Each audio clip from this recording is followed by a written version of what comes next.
డబ్బు, అనారోగ్యం, ఉద్యోగం, వ్యాపారం, అప్పులతో బాధపడుతున్నారా? మీకోసమే లాంచ్ యువర్ ఫ్యూచర్ ప్రోగ్రామ్.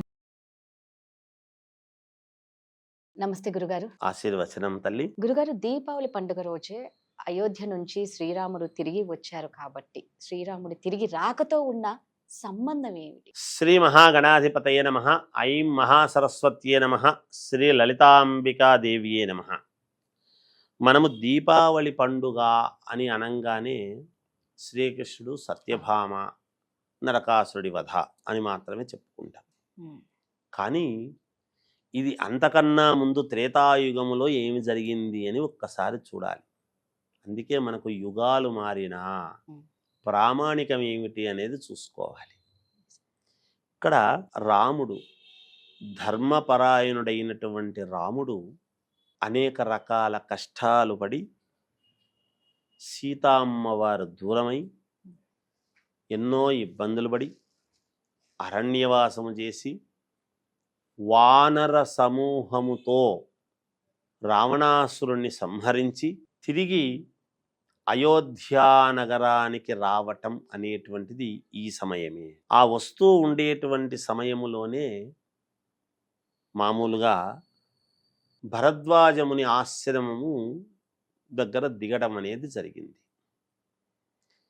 అంటే రాముడు రావటము, మళ్ళీ పట్టాభిషిక్తుడు కావాలి అని మనం అనుకుంటున్నాము అంటే, మన ఇంటికి ఎవరన్నా వస్తున్నారు అంటే మనం ఇల్లంతా సర్దుకోవటము, బ్రహ్మాండంగా ఏవో అవి ఇవి చేసుకోవటము, కొంచెం ఎవరైనా పెద్దవాళ్ళు వస్తున్నారు, లేదు ఒక పీఠాధిపతి, ఒక గురువర్యులు ఎవరైనా వస్తున్నారు అంటే ఇల్లుని ఎట్లా పెట్టుకుంటాం? చక్కగా శుభ్రంగా చేసుకో. అలాంటిది ఆ దేశానికి, అయోధ్యాపురానికి రాజు కాబోయేటువంటి రాజు పట్టాభిషిక్తుడు కావడానికి సుముఖంగా ఉన్నాడు. అక్కడ పాదుకలను పెట్టి చేస్తున్నాడు భరతుడు. కానీ అనేక రకాల కష్టాల పాలై అనేక ఇబ్బందులు పడి ఎప్పుడైతే వస్తున్నాడు అనేటువంటి దీనితో అక్కడ దీపాలు అన్నీ కూడా వెలిగించి అయోధ్యా నగరం అంతా కూడా విద్యుత్ దీపాలతో, అంటే ఈ దీపాలు విద్యుత్ దీపాలు అంటే ఆ దీపాలు కాదు, ఈ దీపాలతో అలంకారాలు ఇంటి ముందు, గోడల మీద, పైన, ఇంటి పైన, ఇంటి ముందు, ప్రతి ఇంటి ముందు వరుసగా దీపాలు అనేది వెలిగించారు. పూలమాలలు, అరటి పిలకలు, టెంకాయ చెట్లు, ఇలాంటివన్నీ. ఇప్పుడు రకరకాలవి ఇప్పుడు వచ్చినాయి, అప్పుడేం లేవు.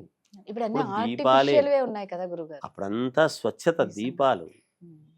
అది కాగడాలన్నీ వెలిగించి ప్రతి ఇంటి ముందు కాగడా పట్టుకొని నిలబడటము, చేయటము, కాగడా పెట్టుకోవటము, ఇలాంటివన్నీ చేస్తూ అలంకారపూరితముగా రంగవల్లులు, ముగ్గులు వేసి ప్రతి ఇంటి ముందు శోభాయమానంగా పందిళ్ళు వేసి రాముడు వస్తున్నాడు, రాముడు వస్తున్నాడు అనేటువంటి ఆనంద కోలాహలంలో చేసుకున్నటువంటి రోజు కూడా ఇదే. అమావాస్య తర్వాత ఆయన మళ్ళీ మామూలుగా ఈ పట్టాభిషేకం అది జరగాలి అనేటువంటి దాంతో వస్తున్నాడు. ఇంకా దారిలో భరద్వాజముని ఆశ్రమము నేను దర్శిస్తాను అని చెప్పాడు కాబట్టి పుష్పక విమానములో వస్తూ ఉంటే ఆ విమానములో భరద్వాజముని ఆశ్రమం దగ్గర దిగాడు. అక్కడ దిగిన తర్వాత ఆంజనేయ స్వామికి చెప్పి, నువ్వు వెళ్ళి విభీషణుడికి చెప్పు, ఇట్లా పట్టాభిషేకానికి రమ్మన్నాను అని చెప్పాడు. ఆంజనేయ స్వామి వెళ్ళి విభీషణుడికి చెప్పి పిలుచుకోనరా అనేటువంటి ఇది అందరికీ ఎవరెవరికి చెప్పాలనో చెప్పమన్నాడు, చేయమన్నాడు. భరతుడు వీళ్ళందరూ కూడా వచ్చినాడంట భరద్వాజముని ఆశ్రమానికి. ఇంకా మనము ఎవరైనా వస్తున్నారు అంటే ఎదురెళ్ళి తీసుకురావటము, మంగళధ్వనులతో పిలుచుకురావటం అనేటువంటిది సర్వసాధారణం కదమ్మా. అలాంటిది అగ్రజుడు అన్న, ఆయన పెద్దవాడు రాముడు అని భరతుడు ఈ మంగళధ్వనులతో ప్రతి వాళ్ళను తీసుకువెళ్ళి మేమొస్తాము రాముణ్ణి పిలుచుకురావడానికి. అంటే పిలుచుకురావడానికనే కాదు, చూడాలి రాముణ్ణి అనేటువంటి తపన వస్తూ ఉన్నారు. అలా వస్తూ ఉండేటువంటి సమయంలో కోలాహలముగా వస్తూ ఉంటే లక్ష్మణుడు ఒక్కసారి ఏదో శబ్దాలు వినపడుతున్నాయి అనేటువంటి బాధతో ఒక్కసారి పైకి ఒక చెట్టు ఉంటే చెట్టు మీదకి ఎక్కి చూశాడు. చూస్తే భరతుడు వస్తున్నాడు. లక్ష్మణుడు ఎవరు అంటే శ్రీ మహావిష్ణువు పాలసముద్రంలో పడుకొని ఉండేటప్పుడు రాముడి అవతారములో విష్ణువు ఎప్పుడైతే వచ్చినాడో ఆ ఆదిశేషుడే లక్ష్మణుడు. అందుకే ఆయన అక్కడ పడగ నీడగా ఉండేటువంటి లక్ష్మణుడు నిరంతరము రాముడికి వెన్నంటూ ఉండడానికి గల కారణము లక్ష్మణుడు. లక్ష్మణుడికి కొంచెం బుస్సు బుస్సు అని ఆవేశం ఎక్కువ.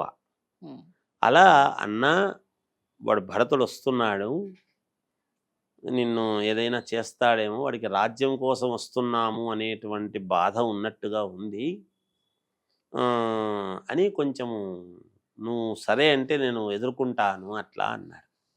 అన్ననే అక్కడ కూడా తమ్ముడు అన్నదమ్ములే. ఉమ్, అయితే కొంచెము తొందరపాటుతనం, అంటే వస్తున్నాడు అని అన్నకేమైనా చెడు జరుగుతా రాజ్యం కోసం వస్తున్నాడని ఏమన్నా అంటాడేమో అనేటువంటి భావన. అంటే రాముడు స్థితప్రజ్ఞుడు. ఉమ్, అలా కాదు లక్ష్మణ, కొంచెం ఆగు, జరిగే సన్నివేశం చూడు, తొందరపడద్దు అన్నాడు. అంటే భరతుడు ఎందుకు వస్తున్నాడో తెలుసు రాముడికి. ఉమ్, ఆయన పాదుకలు తీసుకుని వచ్చి ఆ పాదుకలతో ఇంతకాలము రాజ్యమేలినాను, ఆ పాదుకలు మళ్ళీ నువ్వు ధరించి నువ్వు రా, నీ ఇది నీకు సిద్ధంగా ఉన్నది, ఇంతకాలం నేను ఆ ఆసనంలో కూర్చోలేదు, నేను ఉమ్, రాజ్యపాలన చేసింది వాస్తవమే, అయితే రాజ్యపాలన చేసిండేది ఎవరు, నీ పాదుకలు చేసినాయి, నేను కాదు అని భరతుడు చెప్తున్నాడు. చెప్పేటప్పటికి లక్ష్మణుడి యొక్క మనస్సు, రాముడు ఒక్కసారి లక్ష్మణుడి వైపు చూస్తే కాస్త చిన్నబోయింది అనేటువంటిది మనకు కథల్లో చెప్తున్నారు మనకు దీంట్లో. అలా విజయధ్వానాలతో వెళ్ళి ఆ మరుసటి ఇదితో అనుకూలముగా, అంటే అక్కడ చీకటి పోయి మళ్ళా వెలుగు రావటము ప్రజలకు, ఉమ్, రామరాజ్యము అనేటువంటిది రావటం అనేటువంటిది ఈ దీపావళి తరువాత రోజు నుంచి జరిగినది. అంటే చీకటి రోజు, మరి భరతుడు పరిపాలించినాడు కదా, అంటే రాముడు లేనటువంటి రాజ్యము రాజ్యమా? నిజమే. రాముడు ఉంటే కదా రాజ్యం, అది రాజ్యము మాత్రమే. ఉమ్, రాముడు వచ్చిన తర్వాత రామరాజ్యం అయ్యింది. ఉత్త రాజ్యానికి రామరాజ్యానికి తేడా ఏమిటి అంటే ఇగో ఈ తరువాతనే దీపావళి అనేటువంటిది. ఉమ్, అంటే ఏమిటి, బాధలు కాలము, కాలపురుషుడు. ఆ కాలపురుషుడే ఇంకొక రకంగా ఏమిటి అంటే ఇక్కడ తర్వాత యుగానికి వచ్చేటప్పటికి నరకాసురుడు అనేటువంటిది ఇది చేసి అక్కడ దీపావళి. అందుకనే ప్రతి యుగానికి కూడా ఒక ఒక అనుకూలం లేకుండా ఉండదు ఎప్పుడు కూడా. ఉమ్, అందుకని పాటించుకుంటున్నాం మనం దీపావళి. అందుకని ఈ దీపావళి అమావాస్య నాడు పోయి వెలుగులు రావాలి అని. ఎటువంటి వెలుగు రావాలి? రామరాజ్యం యొక్క వెలుగు రావాలి అని, రాముడు పరిపాలించినటువంటి రాజ్యం రావాలి అని. ఈ రోజుల్లో చెప్తున్నది అదే కదా, చీకటి రోజులు పోయినాయి, కొత్త వెలుగులు ఇప్పుడు వస్తాయి, మంచి రాజ్యం వచ్చింది, మంచి పరిపాలన వచ్చింది అని చెప్తుంటారు. సరే, ఈ ఆధునికంగా పరిపాలించేటువంటి దాంట్లో ఒకరొకరిది ఒక పంథా ఉండొచ్చు, ఒకరికి నచ్చకపోవచ్చు, ఆ తర్వాత రాజకీయాలతో మనకు పని లేదు. లేదు. మనకేమిటి అంటే ఇక్కడ ఆనాడు జరిగినటువంటిది ఇగో ఈనాడికి. అందుకనే రాముడు ఆనాడు వెళ్ళి అగో అక్కడ దిగటం అంటే ఒక రకంగా భరద్వాజముని ఆశ్రమము కూడా ఒక రకంగా పావనము చేయటము, ఆ పావనము కావటము, అక్కడి నుంచి అక్కడికి వెళ్ళటము, ఉమ్, ఆ మరుసటి రోజు అంతా కూడా అక్కడి నుంచి రామరాజ్యము అనేటువంటిది ఏర్పాటు కావడము, అందరి జీవితాల్లో, రాజ్యములో ఉండే ప్రతి వాళ్ళ జీవితాల్లో వెలుగులు రావటం. అలాంటి వెలుగులే ఇప్పుడు మనందరికీ రావాలని కోరుకుంటూ నిజంగా. జయమస్తు. మనస్ఫూర్తిగా కోరుకుంటున్నాం గురుగారు. ధన్యవాదాలు.